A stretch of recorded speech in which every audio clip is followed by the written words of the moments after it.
NASCAR asked us to get our feet wet in the Truck Series first before entertaining the potential running in either Xfinity or Cup. So for 3 years, we kind of cut our teeth again on the national level with the Truck Series. Fast forward a couple more years, right? You take your step into Xfinity and Cup, and the air is harder to breathe up there, and the level of competition is harder, and the level of selfishness is greater. Very intentionally, very strategically, we understood that in order to secure the credibility, the trust, the acceptance of the fan base, quote unquote, buying our way in the sport wasn't going to work, and that's not what we do anyway. So again, we came into the highest form of motorsport with 2 brand new teams in Red Bull Racing and Michael Waltrip Racing. And by partnering with Bill Davis, an old school NASCAR team that hadn't had a tremendous amount of success, but it demonstrated that we were going to live the mantra of earning our way.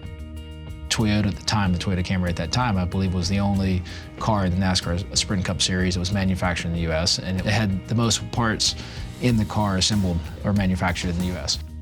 I knew Toyota would make NASCAR better, and I knew there would be challenges of owning a team. Not only because of the acceptance of the race fans, Ford, Chevy, Dodge, Toyota, really? I think the approach that Red Bull took and Toyota took coming into the sport was really exciting and energizing and different and new and interesting. I like the long-term, methodical kind of approach that both took to the sport and to technological development and engineering and their focus on engineering. And that really came from both organizations. We had worked so hard to get our cars to Daytona in February of 2007. And remember, it was a little team behind my house out in the country of North Carolina. And we grew into this huge organization. And we took 3 cars, fully sponsored cars, to Daytona to race the 500 in 2007. We knew that we had our hands full. And of course, we show up, the Great American Race in 2007 with a lot of new people and new challenges. And we're faced with a crisis right out of the gate. Michael Waltrip, a 2-time Daytona 500 winner, almost went from driving in today's race to watching it on Fox while trying to qualify his Toyota NASCAR. Upon further inspection, punished him for using an illegal substance believed to be found in jet fuel. We had Domino's, UPS, Napa on the sides of our cars, great companies that loved NASCAR, and we're so thankful to be a part of the Toyota family. We just let them down. What I'm most thankful about that is we came back on Thursday, we qualified through the qualifying race, and we raced in our first Daytona 500. All 3 of our cars did.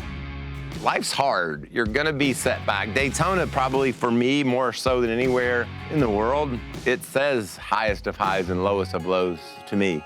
2007 was a really challenging year for a lot of reasons, particularly for us at Red Bull and Toyota. It was kind of a double whammy in a lot of ways. It was a new manufacturer, new engine, and a new team. It certainly brought a level of humility to Toyota. That entire season, I still remember, we would go to the racetrack hoping to qualify as many cars as we could.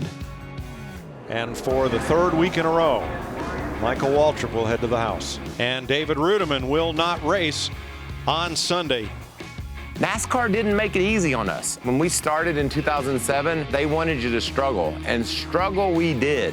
I didn't necessarily think we should win in our first year, but damn, we sure should have qualified, and we didn't qualify for a lot of races. Looking back, I'm thankful for that because it made me so appreciative of when we raced for a championship and finished 2nd in the standings in 2012, and we're right there week in and week out winning races. It made it that much sweeter. NASCAR made it hard early. We made it hard on ourselves early with some mistakes, missteps along the way, but what a great experience.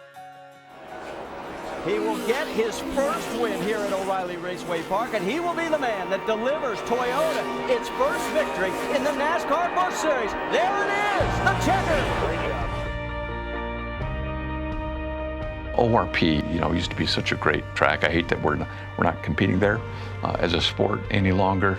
But you always look at your first. Jason Leffler being behind the wheel that night, putting Camry into victory lane in 2007. The first year that we competed in Xfinity as well as Cup, that was a significant milestone. One of the defining values of Toyota and TRD is humility. I never think that we're better than anybody in that garage. This sport is too hard and it's too competitive to ever think you're that. And I think that helps keep our feet on the ground. I always remind our people, no matter what our level of success or failure is, let's keep our heads down, keep our focus, and continue to be determined to be better tomorrow than what we are today.